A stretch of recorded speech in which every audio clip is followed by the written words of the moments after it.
Pak Yuli. Oke, terima kasih. Apa kabarnya Pak Edi? Alhamdulillah sehat Pak Yuli. Baik, Pak Edi ini selalu sehat, selalu gembira, ceria. Amin, amin. Tapi sore hari ini kok agak lesu ini. Sepertinya ada hal yang ingin diceritakan mungkin ya. Iya. Kalaupun untuk masalah tentunya kita tidak lepas dari masalah, apalagi masalah-masalah di tempat kita bertugas ya Pak Yuli ya. Ya, Pasti ya Pak ya. Ya pasti. Makanya saya menghubungi Pak Yuli. Saya ingin menyampaikan apa yang menjadi suatu masalah saya nanti. Inilah kesempatan saya mungkin Pak Yuli seperti itu. Iya, oke Pak Edi, waktu kita tidak lama Pak Edi. Setelah nanti kita ngobrol, apa sih kira-kira yang pengen didapat dari obrolan kita ini Pak? Yang didapat dari obrolan kita ini nanti harapan saya Pak Yuli, saya bisa menemukan solusi dari masalah saya bisa lebih bersemangat lagi tentunya untuk menciptakan perubahan yang baik buat peserta didik saya di sekolah. Pak Yuli, itu harapan besar saya. Oke, siap Pak. Pak Edi mau cerita apa ini kira-kira?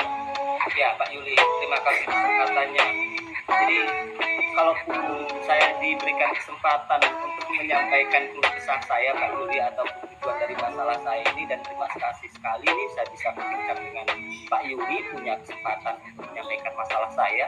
Masalah yang saya hadapi ini Pak Yuli untuk di sekolah saya, sesuai ini apa yang saya rasakan secara pribadi yang mungkin itu memang mengena dalam mata pelajaran yang saya ampu ya Pak Yuli. Ini motivasi belajar siswa nih Pak Yuli, yang menurut saya itu masih sangat rendah sekali nih Pak Yuli. Seperti itu. Oke, saya menangkap sebenarnya Pak Edi lagi mengeluhkan masalah motivasi siswa dalam mengikuti pelajarannya Pak Edi ya? Ya betul. Nah itu motivasinya bentuknya seperti apa Pak? Maksudnya dia rendahnya seperti apa? Lemahnya Pak? Keinginan mereka. Misalkan seperti apa gitu? Ya. Keinginan mereka Pak Yuli, terutama sekali keinginan mereka untuk bisa mengikuti pembelajaran yang saya berikan.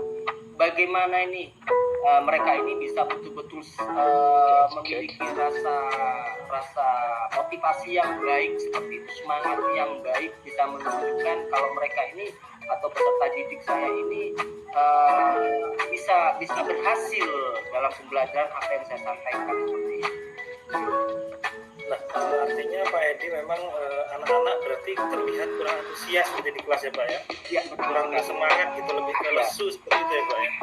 Nah kalau menurut Pak Edi ini harusnya siswa itu belajarnya seperti apa sih Pak kalau di kelas itu Pak? Idealnya seperti apa Pak kalau di kelas itu? Siswa kalaupun harapan daripada saya sesuai dengan apa yang saya pelajari selama ini, diawali dengan kebutuhan dulu ya Pak. Kebutuhan apa yang sebenarnya yang menjadi suatu kebutuhan utama dari peserta didik seperti ini. Ya artinya gini Pak Edi, siswa di gambaran Pak Edi itu terlihat bersemangat atau motivasinya tinggi itu seperti apa Pak? Siswanya terlihat tampak seperti apa di kelas Pak gitu Pak? Yang sudah saya jelaskan tadi di awal Pak Yudi, nampak motivasi itu apabila mereka itu bisa mengikuti pembelajaran yang disampaikan oleh guru tadi dengan maksimal. Artinya mereka punya rasa tanggung jawab. Mereka mungkin tidak merasa cuek dengan apa yang disampaikan oleh guru. Mereka bisa lebih bertanggung jawab. Halo Pak. Tugas yang diberikan oleh guru seperti itu. Oke Pak Edi. Jadi murid yang ideal atau motivasi idealnya menurutnya Pak Edi adalah siswa selalu antusias, bersemangat atau tidak cuek dengan pelajaran Pak Edi ya Pak. Nah sekarang nih Pak, kalau saya beri gambaran 10 sampai 100 Pak, kira-kira motivasinya anak di pelajaran Pak Edi itu ada di level berapa ini Pak?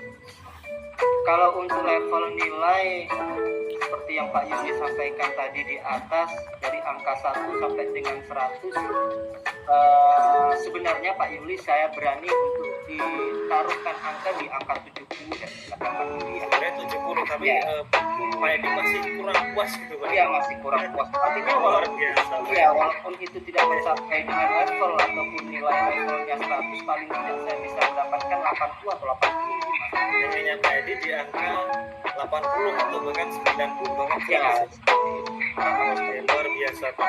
Saya mengapresiasi kegigihan Pak Edi untuk selalu menunjukkan pembelajaran yang bersemangat, pembelajaran yang luar biasa di kelas Pak. ya. Nah, kira-kira Pak, siswa itu kalau di kelas Pak Edi seneng diperlakukan seperti apa Pak kira-kira Pak?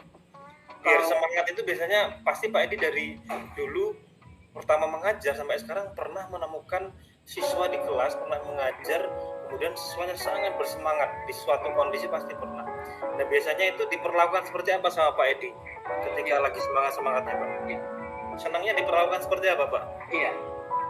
Jadi setelah saya sedikit mengamati ya Pak Yuli ya dari masalah-masalah yang sering saya hadapi selama ini, terkadang dari tahun ke tahun itu permasalahan yang muncul itu mungkin tidak mungkin ya Pak Yuli ya. Artinya yang saya rasakan itu selalu saja berubah-ubah.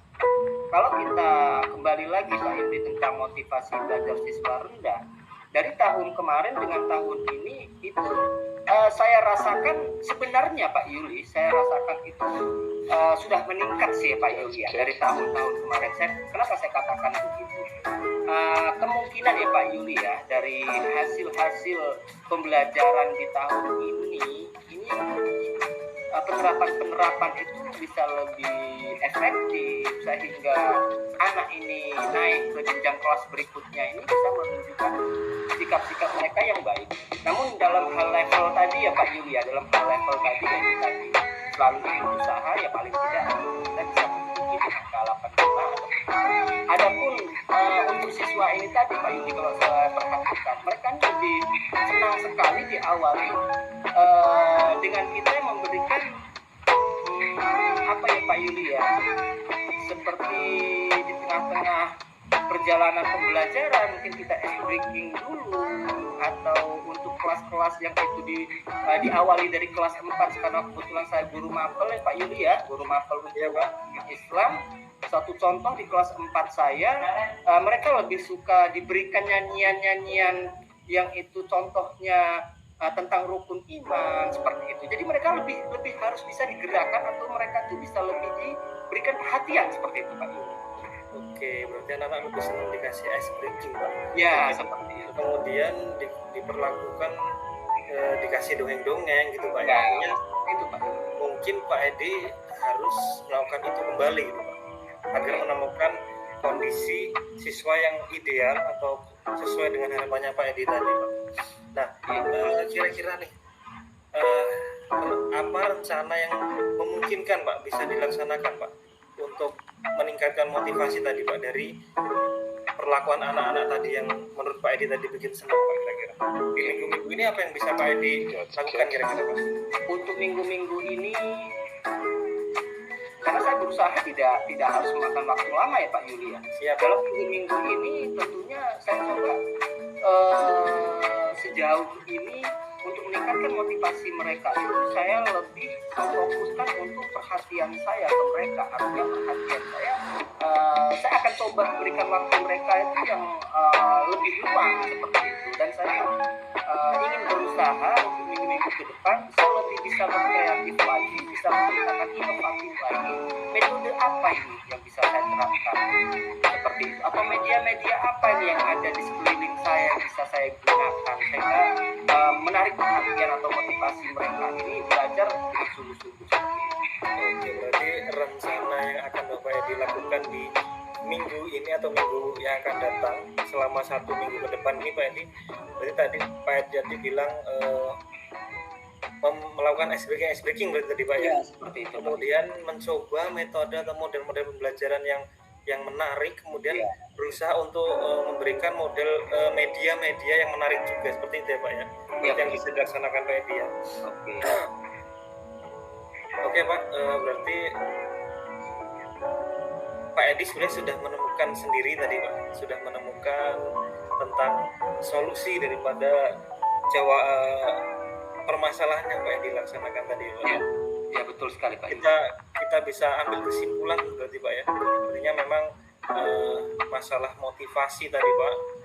Masalah motivasi tadi Pak Edi sudah menemukan solusinya, yaitu solusinya adalah yang seperti Bapak Edi bilang tadi. Iya, Yang pertama melakukan ice breaking biar lebih semangat lagi, diselipi dengan dongeng-dongeng. Kemudian Pak Edi menciptakan model-model pembelajaran yang menarik, kemudian memberikan media-media pembelajaran yang menarik juga tentunya Pak. Ya. Oke Pak ya. Kita akan bertemu lagi Pak minggu depan. Saya penasaran nih Pak dengan kegiatan Pak Edi di minggu depan ini. Iya betul sekali Pak Yuli. Penasaran, semoga rencananya bisa terwujudkan. Amin. Punya hasil yang maksimal. Oke Pak Edi ya. Amin ya, betul sekali Pak Yuli. Harapan saya pun juga demikian Pak Yuli. Nanti saya tunggu follow up-nya lagi ya Pak ya. Minggu depan kita bersua lagi Pak ya. Ya, insya Allah kita semua diberikan kesehatan, semangat kerja sehingga kita bisa ngobrol-ngobrol lagi ya Pak Yuli ya. Terima kasih. Gimana Pak perasaannya hari ini, gimana Pak? Senang atau bagaimana Pak? Iya, untuk perasaan saya untuk sore hari ini Pak Yuli, setelah saya melakukan obrolan dengan Pak Yuli, saya bisa menyampaikan apa yang menjadi masalah saya dan saya sudah bisa menemukan masalah atau solusi-solusi yang mungkin itu nanti akan bisa saya lakukan mulai di minggu depan. Tentunya perasaan saya sangat senang sekali Pak Yuli ya, karena saya bisa menuangkan apa yang menjadi pemikiran saya, apa yang menjadi unek-unek saya selama ini ataupun di akhir-akhir ini terhadap Pak Yuli seperti itu. Oke siap, terima kasih Pak Edi. Saya pun juga demikian Pak, saya senang sekali bertemu dengan Pak Edi, melihat Pak Edi kembali bersemangat itu juga merupakan harapan saya juga itu Pak. Kembali seperti biasanya. Oke Pak, mungkin itu saja obrolan yang bisa kita laksanakan Pak. Semoga Pak Edi bisa bersemangat lagi, bisa menyelesaikan masalahnya tadi ya. Amin. Tetap semangat Pak, pantang menyerah. Ya, semangat Pak Yuli, semangat. Oke, terima kasih Pak Edi. Assalamualaikum warahmatullahi wabarakatuh. Waalaikumsalam warahmatullahi wabarakatuh.